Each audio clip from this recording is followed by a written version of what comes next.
Big Gamer out here. How are you guys doing today? I'm super. Thanks for asking. Welcome back, guys. So Prey has dropped and everyone on the internet is going on there and they're giving their 10 cents on the game.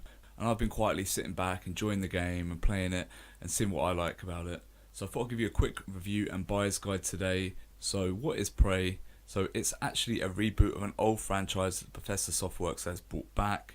And it's a hard reboot, so you don't really have to have played the first game at all. Though that was an interesting game, and it was a little bit like Portal, so feel free to go back and check that out. It was an Xbox 360 and PC title. And it's a single-player sci-fi story. And in that way, it does look, especially art style-wise, a lot like Dishonored. And that's not a surprise, considering it comes from Bethesda Softworks. It kind of invokes System Shock as well, which is the predecessor of Bioshock. Right down to the fact actually that you skulk around a lot with a wrench and just set up in space in the space station. And there's a lot of elements you can kind of see where the game takes its inspiration from. But the actual art style and the graphics, they're not hyper realistic and hyper detailed, but they are very interesting to look at. And it does help the game stand out from its peers in the genre.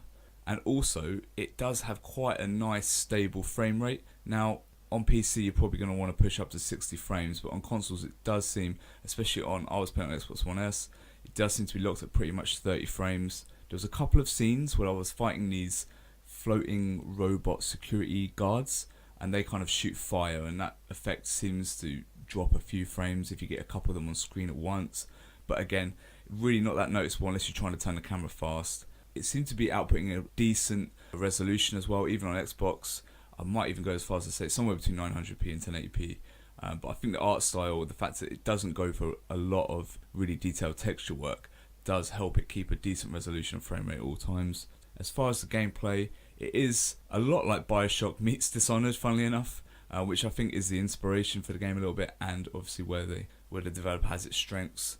In that way, you've got the Dishonored style gameplay of sneaking around and hacking and kind of subverting the game world, and then you've got like a weapons heavy gung-ho style where you can kind of develop space weapons and you can find strategies based around one very unique weapon, which is the glue gun, which allows you to use the gun in environmental puzzles as well as in combat. Yeah, it's got some interesting elements there, definitely in gameplay. It gives you a few different options, ways to navigate the environment and to deal with enemies. It doesn't really break any barriers down, it doesn't really make any inroads into new gameplay styles necessarily, but it does offer a lot of options, so I really enjoyed that. But I have to say, the standout element of the game is definitely its story. So your main character is an interesting one. He's a bit of a blank slate, but as you kind of go through the story, you get an idea of where he fits in this world. It's all about trying to figure out who is actually working against him, who is telling the truth, what is actually going on. The story does take a lot of twists and turns, and it keeps you intrigued and really draws you in. And it's really the thing that keeps you playing, even though the gameplay and the graphics are of a decent quality. I think it's really the story that drives you forwards.